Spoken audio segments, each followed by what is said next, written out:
Hey guys, it's Dunstan, and I want to start today with a few things that I'm grateful for. Number one is just being able to be right here by the river near Bath. It's a beautiful spot, just so you can get a little sense of it. So I'm parked up on my boat about 100 meters from here, and here it is. So this is the lock to go down to Bristol. It's called Western Lock. And over here, this dude who lives here is a carpenter, and he's been kind enough to keep on bringing me through the winter. He kept on bringing me bags of offcuts of firewood, which I could use for my stove. And so, what a great little community. There's also dandelion that grows on this. Just here, there's dandelion, which grows like most of the year round. It's great for juicing, a little bit of bitter to go in the green juice in the morning, nettles and stuff like that as well. So there are a couple of things that I'm grateful for. And we've just come to the end of 28 Days of Courage, which is a program where people committed to doing something every day and ticking a little tick box to say they've done the thing they wanted to do. So kind of an accountability program. And this morning when I was out for my run, I realized that what it really is about is it's a training in showing up for yourself.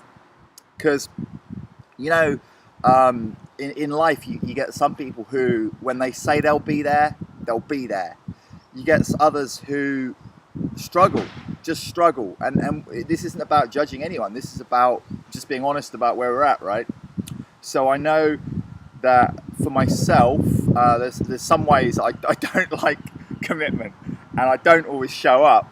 I don't like to be locked in, because it sort of feels like a loss of freedom. But there's actually a lot of freedom from the trust that I feel that I've really been working on this year, of knowing that I will show up consistently, relentlessly, turn up for myself every day. And it doesn't mean that it's always easy. Like sometimes showing up might be just hanging in there. Other times, like this sort of right now, I'm feeling a whole load of energy. So showing up means ticking off a whole load of things on my list of stuff I want to do and get done. But this 28 Days of Courage has really been about showing up. And we've had about 20 people on there, and no one's been perfect. And everyone that I've heard from has had some good results, and not always how they expected it to pan out. And it's that commitment to show up for yourself every single day. So it's about being selfish. Now, that word has got a bad rep. I mean, last week we talked about excellence, and I know that some people watching the video got a bit like, oh, but excellence means I have to be perfect. So it's kind of like, oh, excellent, it's like, just get started, take imperfect. Well, okay, yes, excellence can get a bad rep, and so too can like with this 28 days of courage. It's like, being accountable, being selfish. Anything can get a bad rep. So for me, what selfishness means is doing what my heart really wants. Yeah. And so if I go around acting like an asshole and taking what I want and denying other people what they want, that doesn't feel good to me. Yeah. So if selfish to you means those things, well, maybe you can have a look at that. But that wasn't really the point I wanted to talk to you about today. What I want to talk to you about today is what are the hidden dynamics when we're struggling with stuff. And I'm going to suggest that you make a little agreement with yourself going on from here that, if you want to do this, I found it's something that really helps me on an ongoing basis. So about 5 years ago, I did a process called the Path of Love, and it's a beautiful process based on the work of Osho, and it's pretty crazy. You often end up in a room full of people yelling and screaming and doing weird stuff, And I felt amazing after the workshop, which, you know, if you've ever done workshops, you probably know that feeling, that your post-workshop high. It's even got a name. And what I noticed was, you know, a lot of people from the workshop, I don't know, like, for me, I just took so much from that workshop. And what I noticed was that not a lot of people didn't seem to really shift, right? They do workshops, and does their life really change? They really get what they want? Sometimes. You know, if you get what you want, you don't have to go back and do more workshops. You get to get out here and live life and do crazy shit, and, you know, do whatever you want to do in your life, being selfish. So the insight from there was, all the barriers are on my side.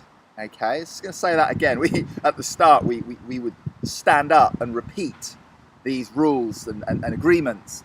And one of the agreements was an acknowledgement that all the barriers are on my side, right?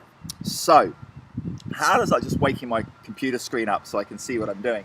How does that work, right?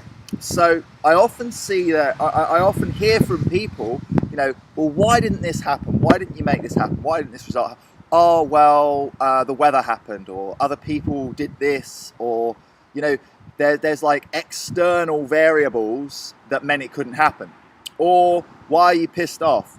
Oh, John was mean to me, or, you know, God doesn't like me because he made it rain for a week, or something. Now, these are silly examples, but believe me, like, if you listen out, you're going to hear a lot of excuses every day of why someone hasn't done something, or whatever. Now, the whole point of saying all the barriers are on my side, you know, it's like, why do you live a life that isn't really 100% what you want to live?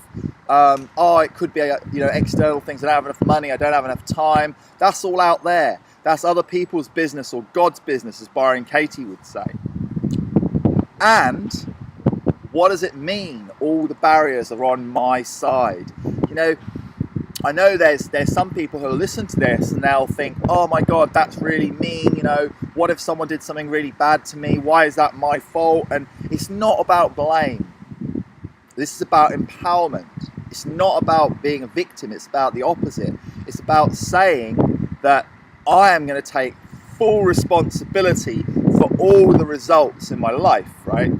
That right there is a fundamental choice, which is 90% of people aren't in a position to make that choice. Yeah, because, you know, we don't want to take responsibility. We want to get out clause. We don't want to commit to that level. We want to be able to say, oh yeah, but the traffic was bad, or whatever it might be, or oh yeah, but you know, it's impossible to have your own business because, you know, 9 out of 10 businesses fail in the first year, or blah blah. But let's just come back to that for a moment. That choice of, I am 100% self-accountable for me and everything in my life, right? Now, this doesn't mean it's going to be easy, but what it does mean is that the good news here is that if I'm responsible for everything that I experience, guess what? I can change it, right? So that's the cool thing. It's like, if it's someone else's fault, you're powerless because they're just going to do what they do. Yeah? Sorry for picking up a little bit of wind noise here. It's just, the wind's just filled in. But I just wanted to share this spot with you guys. The other good thing about this spot right here is it's got tool station up there. I don't know if you can see that, but that's a great place to get tools and bolts and things for when you're fixing boats. And I actually redid the floor of the boat over the winter, and we used these lock gates, the arms, to balance the wood on and saw the wood, because they're these massive sheets of plywood that you're quite hard to get in the boat and get to the right size. So that was kind of what I got up to over the winter, right? So how does this work? I mean, are you with me so far? This idea of taking 100% self-responsibility. And, you know, it's taken me 5 years to really get it, and I'm still getting it. Because, you know, it's like, you take responsibility in one area of life, and you go, okay, well, I'm going to take responsibility for the kind of relationships that I have in my life. And you go along with that for a while, but then all of a sudden you then get the next level of challenge. Yeah, that's what I find anyway. So like the next level of challenge with, for me it's it's like relationships with people that are close to me in my life that I get to experience. You see, they press my buttons. No, stuff gets triggered up in me, and it's an opportunity to feel it and let it go. Right? We've all heard this stuff, but so how do you get to be 100% self-accountable? How do you do that? And how does that fit in with showing up for yourself? Because we're conditioned to believe that, it's like you go to the gym and you got to push through your pain and smash through your barriers and be tough, right? Now, the thing is, if you ever know much about elite athletics, or you watch sport, triathlon, for example, my mate Will just got 5th at Ironman Frankfurt, had an amazing race, ran a 2:40 marathon. Now, Will, all those professional triathletes, every single one of them is going to be pushing as hard as they can to get the best possible results. Yeah. So just pushing alone is not enough. There's something else. Yeah. Just fighting yourself, just pushing is not enough. So what else do you need? Well, here's how it goes for me. Probably about 15 years ago, I sort of started to notice this pattern where I was getting stuck and depressed in my life. And it started to get really strong, where I'd have weeks where I couldn't do anything, and then weeks where I was full of energy. And a lot of my friends said, well, you just need to tone it down when you're high on the upside, so you just sort of stay a bit more level. And I was like, no, I don't want to live like that. I like the feeling of feeling powerful, right? And what I've realized over the years is that it freaked me out. There's a part of me that when I was like, ooh, amazing energy, was scared. And so all the barriers are on my side, right? Remember that. All the barriers are on my side. So what was happening was, it's like if the car goes too fast, you kind of put the brake on, right? So what was going on for me was there's a part of me that loved it, and like foot was on the accelerator, and at the same time, foot was on the brake, right? So what's going on right there? Now, you might be like, what on earth is he going on about? But what I'm talking about right now, a lot of people call it depression. So, I was close to being diagnosed and getting medication and stuff for depression. But however, I never had medication, and whether I know people who do, but here's the thing. For me, I'm interested in what can I do inside myself to work with me, right? So, imagine it. If you've ever driven a car, this doesn't work, right? Foot on the brake to slow things down a bit, or to make things slower. Foot on the accelerator to go faster, right? So there's conflict set up. Doesn't work. It's really, really exhausting to fight yourself, right? Now, why are we fighting ourselves? Why? Because there's a part of us that wants to go that way, and there's a part of us that wants to go that way, right? Makes sense. It's kind of like if you think to yourself, there's different parts of me that need and want different things. Yeah. So now you might be listening to this and going, "Oh, this is really obvious. None of this is new to me," and it isn't really anything rocket science. It's actually really simple. But what I know for absolute 100% certain is that the better I get to know myself and learn about the different parts of me and what they want, the more I take responsibility, the more effectively and powerfully I can operate in life. The more I can get stuff done, the better relationships I have, the better my wealth is, the better my health is. So it's real life stuff. It's practical. You can go deep into it, but this isn't about navel gazing. This is just, and sitting cross-legged and meditating for 10 hours and leaving your body, whatever. It's not about. It's practical. So what are these different parts of yourself? Well, a part of you might want to go, say you want to create some change in your life. Say you're in a job you don't like, you want to do something different. You go, right, I'm going to do something different. I'm going to start my own business, and it doesn't work for whatever reason. So what's going on? Well, a part of you wants to leave your job and go get your business and make that work. Now, if all the barriers are on your side, why didn't that business work? Okay, the market wasn't right, the customers didn't show up how you expected, blah, blah, blah, blah. That's all out there. But all the barriers are on my side. So if it didn't work, I mean, I've had lots of businesses that didn't work, I guess. Projects that didn't really go where I wanted them to do, but I learned something. So what does it mean? It means that, okay, I can learn, I can get to know myself. And if I'm willing and have the courage, I can look deep inside, and I can look inside myself, and I can go, right, part of me said, yeah, I want the freedom of having a business. And this other part of me got scared, didn't like showing up every day, didn't like doing all the things that had to be done without someone going, yeah, well done, here's a pat on the back, and just had to keep on going. Yeah, so there's these two parts. So how do you work with this? Like, how do you get what you want when you've got these different parts that want different things? Because, you know, I see this time and time and time again. People think they have to squash one part of themselves for the other part to get ahead. We're kind of brought up and conditioned with this sort of idea. It's like this Darwinian evolution thing, the survival of the fittest. You know, the strong will push down the weak, and I don't buy it really, because what I know in myself is that if I try and squash a part of myself, yeah, if I try and squash part of myself, man, that comes back and bites me in the ass real hard, yeah. So if I just push myself and go, and don't listen to the part of me that needs to rest sometimes, eventually the part of me that needs to rest sometimes and recharge gets fucked off, and it goes up yours. You're going to have depression for a week, a month, a day, however long, because it goes, no, this isn't healthy. I'm taking control now. I'm going to give you illness. I'm going to give you exhaustion, and you're going to hate it, but you're going to rest, and it's going to be good for you in the long term, right? So that's where you can squash down a part of yourself. Another part of yourself that people might squash down is creativity.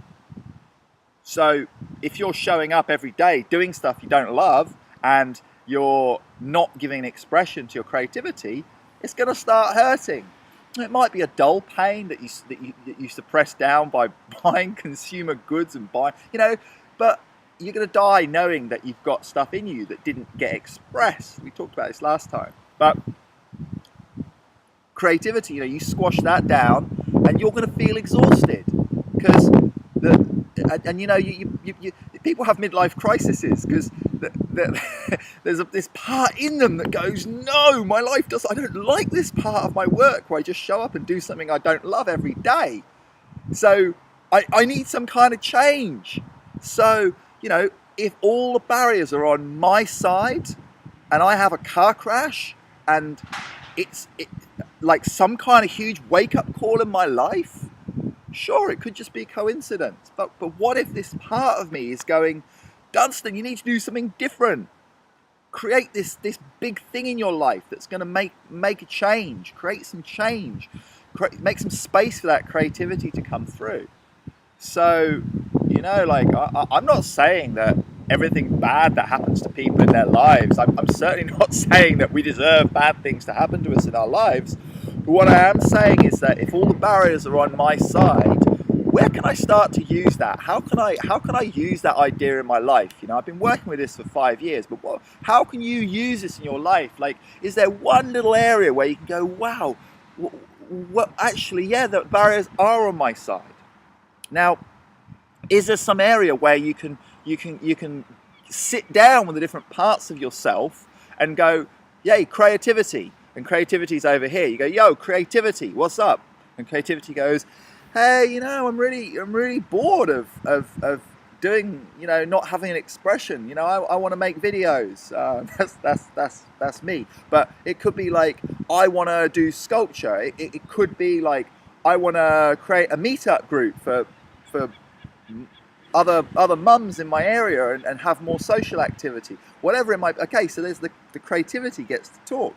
And then you go, okay, great, thanks, creativity. And then over here, you've got a part that goes, yeah, but you got to pay the bills. You got to be able to eat. What creativity? You don't care. You're not going to pay the bills. So we got to earn a living. And you can start to get a bit of dialogue, and then you go, okay, well, thanks, Mr. The one who cares, the breadwinner. Okay, thanks, Mr. Breadwinner. I appreciate you sharing that with me. And then you can go over here and you can go, yeah, how about that? Creativity and creativity gives. Well, yeah, I hear what the breadwinner's saying, that we got to eat, but I need an expression too, because I'm dying inside.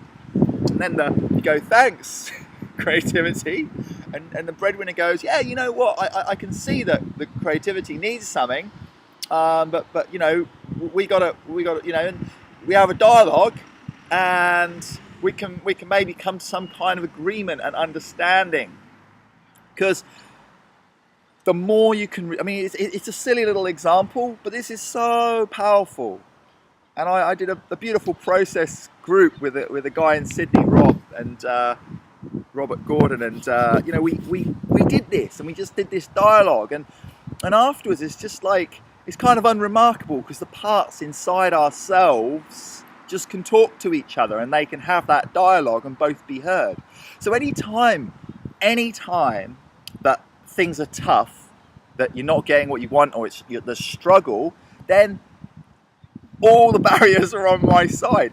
If I'm struggling, where is it? I've got my foot on the brake and the accelerator at the same time, right? Can you see in this example that my creativity might have a foot on the brakes because it wants to slow me down a bit, to make some space to get stuff done, yeah? And can you see that maybe the breadwinner might have its foot on the accelerator?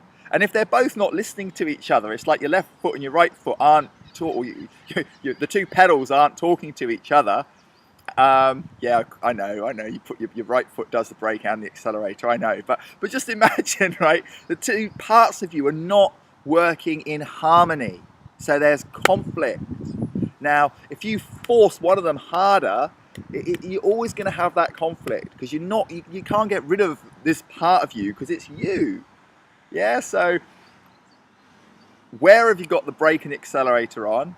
All the barriers are on my side. Yeah. What if you could talk to yourself? What if you give all these different parts of yourself a voice, and they could say what they want and what they need? It's also called a council of selves. So imagine sitting down at a council meeting table, a round table, and all the different parts of you get to speak out.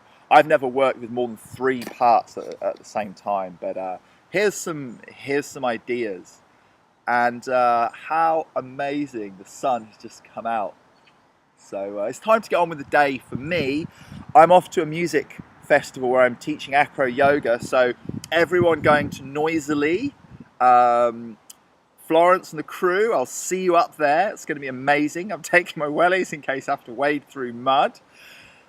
And yeah, there's loads in this video, and all I'm going to say is, if you pick one thing and do it, you might learn something. Something might shift, whether you've heard it before or not. I'm hoping that there's. I'm pretty certain that if you listen to this, if you've listened through to this, and thanks for listening through to the end, that I'm sure there'll be something new for you in there that you haven't heard before. I hope so. I hope it's useful. But remember, ideas in your head, sure, might be nice, but action done, life lived in a slightly different way, every day, you showing up for yourself in a different way can make a difference. It can change the course of your life in a good way over time, if you want to. So if you were to pick one thing from this and do it, apply it consistently, what would it be? What would you apply? Or is there something else that you do that helps in these situations? If so, then share, because I love to learn. and hope to hear from you. So post a comment, let me know what inspires you, let me know if you disagree with something, let me know what you are going to do, let me know how you show up for yourself, and I will see you on the other side. Ciao.